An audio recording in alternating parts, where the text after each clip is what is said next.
যে বিগত ফ্যাসিস্ট 17 বছরে তৈরি হয়েছে, আর বর্তমান কোনো নব্য ফ্যাসিস্ট তৈরি হইতে তারও সময় লাগতেছে না। 2 মাসে ফ্যাসিস্ট তৈরি হয়ে যাচ্ছে, 3 মাসে ফ্যাসিস্ট তৈরি হয়ে যাচ্ছে। সর্ষে যদি ক্ষেত খায় তাহলে ক্ষেত রক্ষা করবে কে? এই ক্ষেত রক্ষা করার কেউ নাই। সর্ষে তো ক্ষেত খাচ্ছে, ক্ষেত তো আমাদের শস্য রক্ষা করতে পারছে না। আমাদের গাড়ির পিছনে দৌড়িয়ে লাভ হবে না, আমাদের দেশের পেছনে ছুটতে হবে। এরকম দৌড়িয়ে আমাদের বহু ছেলেদেরকে গাড়ির নিচে পড়ে মারাও যেতেছে। গাড়ির পিছনে দৌড়াচ্ছি, তখন ছাত্র শিবির দেশের পেছনে দৌড়াচ্ছে। আমার পিছনে দৌড়ানো বন্ধ করতে হবে। আমার জানা নেই কোনো ছাত্র সংগঠন এরকম আয়োজন বাজেটকে সামনে রেখে তরুণদেরকে অ্যাড্রেস করে আর কেউ করছে কিনা। করে থাকলে ভালো। আমাদের গাড়ির পিছনে যত দৌড়ানো দরকার তার চেয়ে আমাদের দেশের পিছনে, সূচকের পিছনে। আপনি দেখবেন এখানে প্রবন্ধকার বাংলাদেশ, ভিয়েতনাম, থাইল্যান্ড, দক্ষিণ কোরিয়া, ভারত সূচকগুলো দিয়েছে। আল্লাহর খাস মেহরবানি, আমি দেখার চেষ্টা করেছি ম্যাক্সিমাম সূচকগুলোতে আমরা পিছনে পড়ে আছি। কারণ আমরা তো দৌড়ে দেশে না, আমরা তো দৌড়ে গাড়ির পিছনে। যে এখন আবু সাইদকে বলা হচ্ছে সে এডিক্টেড ছিল এবং সে আরও অনেক কিছু ছিল, এই কথা যারা বলে তারা এখন আমাদের চোখের সামনে, তারা বাইরে। তাদেরকে গ্রেপ্তার করা হয় না, তাদেরকে গ্রেপ্তার করতে হবে। না হলে আপনি নিশ্চিত থাকেন আপনাকেও কালকে গ্রেপ্তারের জন্য, আপনি জুলাই যোদ্ধা পরিচয় দেবেন, জুলাই কার্ড দেখাবেন, আপনাকে গ্রেপ্তারের জন্য ব্যবস্থা করা হবে। কারণ কোনো ফ্যাসিস্টই, আমি তো বরং অবাক হই যে বিগত ফ্যাসিস্ট 17 বছরে তৈরি হয়েছে, আর বর্তমান কোনো নব্য ফ্যাসিস্ট তৈরি হইতে তারও সময় লাগতেছে না। 2 মাসে ফ্যাসিস্ট তৈরি হয়ে যাচ্ছে, 3 মাসে ফ্যাসিস্ট তৈরি হয়ে যাচ্ছে। আর ছাত্র শিবিরকে একটা ধন্যবাদ জানাতে হয়, যখন আমরা গাড়ির পিছনে দৌড়াচ্ছি তখন ছাত্র শিবির দেশের পিছনে দৌড়াচ্ছে। আমার পিছনে দৌড়ানো বন্ধ করতে হবে। আমাদের গাড়ির পিছনে দৌড়িয়ে লাভ হবে না, আমাদের দেশের পেছনে ছুটতে হবে। আমার জানা নেই কোনো ছাত্র সংগঠন এরকম আয়োজন বাজেটকে সামনে রেখে তরুণদেরকে অ্যাড্রেস করে আর কেউ করছে কিনা। করে থাকলে ভালো, কিংবা না করলে করার সুযোগ আছে, করা উচিত। আমি বলছি না ছাত্র শিবিরই করে শেষ হয়ে যাক, করা উচিত।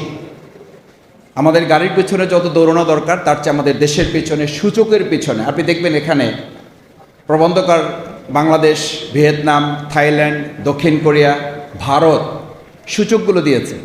আল্লাহর খাস মেহরবানি, আমি দেখার চেষ্টা করেছি ম্যাক্সিমাম সূচকগুলোতে আমরা পিছনে পড়ে আছি। কারণ আমরা তো দৌড়ে দেশে না, আমরা তো দৌড়ে গাড়ির পিছনে। এবং এটা যে শুধু 2026-এ দৌড়ানো হচ্ছে তা না, এরকম দৌড়িয়ে আমাদের বহু ছেলেদেরকে গাড়ির নিচে পড়ে মারাও যেতে হয়েছে। এই গাড়ির নিচে পড়ে মারা যাওয়ার কারণে জুলাইয়ে যারা গুলিতে মারা গেছে তাদেরকে আমরা এখন ভুলতে বসেছি। কেন ভুলতে বসেছি জানেন?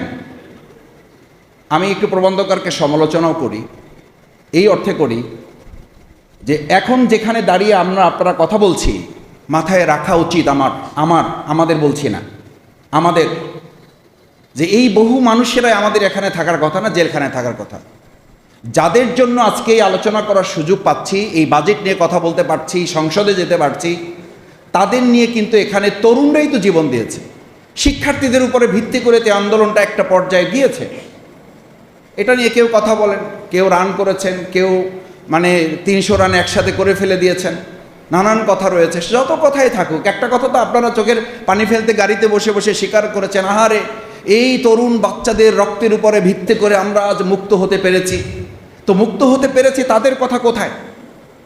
আমি প্রথমেই বলতে চাই, জুলাই আন্দোলনে যে সমস্ত তরুণ শহীদ পরিবারদেরকে রক্তের এবং গুলির মুখে দাঁড়াতে হয়েছে, তাদের কথা অবশ্যই বাজেটে সম্পৃক্ত করে তাদেরকে অগ্রাধিকার ভিত্তিতে রাখতে হবে। সর্ষে যদি ক্ষেত খায় তাহলে ক্ষেত রক্ষা করবে কে?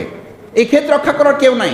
সর্ষে তো ক্ষেত খাচ্ছে, ক্ষেত তো আমাদের শস্য রক্ষা করতে পারছে না। সেই জায়গাটা আমরা ট্রান্সপারেন্ট প্রকিউরমেন্ট, যে জায়গাটা আমরা বলি, স্বচ্ছ ক্রয় ক্ষমতা আমাদের নাই। সেই ক্রয় ক্ষমতা না থাকার কারণে আপনি যদি এখন প্রযুক্তিগত শিক্ষার কথা বলেন, তাহলে আমাদের সব জায়গায় দেখবেন ভ্যাট কমানো হবে। আমরা হয়তো জানি না, আমাদের মোবাইল, ট্যাব, ল্যাপটপ, এই যে যে প্রযুক্তিগুলো আছে, এই প্রযুক্তিগুলোতে আমরা ভ্যাট কমাতে পারবো না। যদি ভ্যাট কমাতে পারেন তাহলে ভালো, গুড। সেই জায়গাটা আমাদেরকে দেখতে হবে। আমাদের সন্তানরা যেন সেখানে ভূমিকা রাখতে পারে, আমাদের তরুণরা যেন সেখানে কথা বলতে পারে, তরুণরা যেন সেখানে দক্ষতা অর্জন করতে পারে। মাস্টার্স পাস করার পরে 5000 চাকরির জন্য ঘুরবে কেন? এখন শেষ কথা, উদ্যোক্তা তৈরি করা, ইসলামী মূল্যবোধে উদ্যোক্তা তৈরি করা। উদ্যোক্তা তৈরি কি? A man with career without character is more dangerous then a lion. আমাদের তরুণদের সাথে যদি তাদের প্রযুক্তির পাশাপাশি যদি তাদের মূল্যবোধকে অ্যাটাচ করা না যায়, কি হচ্ছে আজকে?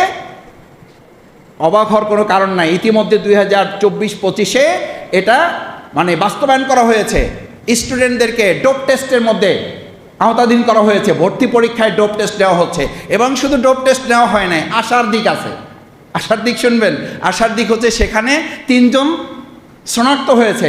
আরও আশার দিক শুনবেন, সেই 3 জনের মধ্যে একজন ছাত্রীও আছে। আরও আশার দিক শুনবেন, আহসানিয়া মিশন যেখানে মাদক নিরাময় কেন্দ্র, সেখানে 432 জন ভর্তি।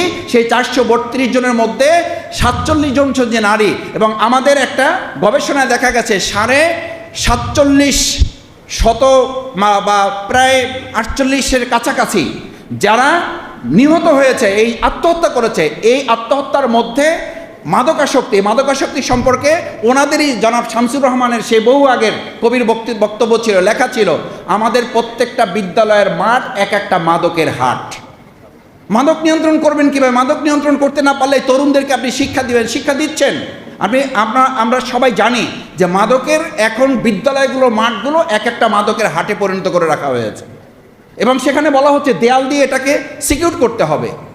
সম্মানিত উপস্থিতি, সাংবাদিক বন্ধুগণ, বাজেটের তরুণ ভাবনার শেষ অংশে আমি এইটুকু অনুরোধ করতে চাই, সরকারকে আহ্বান জানাতে চাই, আসেন, মনে আছে তেলের লাইন বন্ধ করার জন্য বিরোধী দলীয় নেতা একটা প্রস্তাবনা দিয়েছিলেন, সেই প্রস্তাবনা আলোচনা করতে রাজি হচ্ছিলেন না। প্রথম দিকে রাজিই হন নাই, বলছে যে এটা ঠিক হয়ে যাবে, এটা আর্টিফিশিয়াল। আমরা বলেছিলাম এটা আর্টিফিশিয়াল যদি হয় সেটাও আলোচনা হয়ে ঠিক হওয়া উচিত। আলোচনা হয়েছে, ঠিক হয়েছে, একটা কমিটি হয়েছে, একটা লিয়াজু হয়েছে। লিয়াজু কমিটি করার পরে দেশের মানুষের মধ্যে আস্থা তৈরি হয়েছে যে সরকার এবং বিরোধী দল মিলে যখন কোনো কাজ করে তখন এটা বন্ধ হয়েছে, এবং তার 2-3 দিন পর থেকে দেখা গেছে এই সমস্যাটার সমাধান বের হয়ে আসছে। আমি যেটা বলছি সবশেষ, এই বাজেট নিয়ে যেটা আপনারা উপস্থাপন করবেন 2/3 মেজরিটি দিয়ে যেন আল্লাহর রাস্তে আপনারা ঘাড়ের উপরে চাপিয়ে দিয়ে বাজেট পাশ করার মানসিকতা নিয়ে সংসদে যাবেন না। আলোচনার ভিত্তিতে দেশ এবং জাতির কল্যাণে তরুণদের, বিশেষ করে 2024-এর জুলাই আগস্টের গণ অভ্যুত্থানের মধ্য দিয়ে যে নতুন বাংলাদেশ বিনির্মাণের কথা ছিল, সেই নতুন বাংলাদেশ বিনির্মাণে আমাদের আগামী দিনের বাজেট হবে একটা মানবিক বাংলাদেশের বাজেট। সেই বাজেট হবে আমরা সূচকের দিকে এগিয়ে যাব, গাড়ির দিকে এগিয়ে যাব না, আমরা এগিয়ে যাব আমাদের সুন্দর বাংলাদেশ বিনির্মাণের দিকে। সেই প্রত্যাশা ব্যক্ত করে আবারও ছাত্র শিবিরকে ধন্যবাদ জানিয়ে আমার কথা শেষ করছি। আল্লাহ হাফেজ। আসসালামু আলাইকুম রহমতুল্লাহ।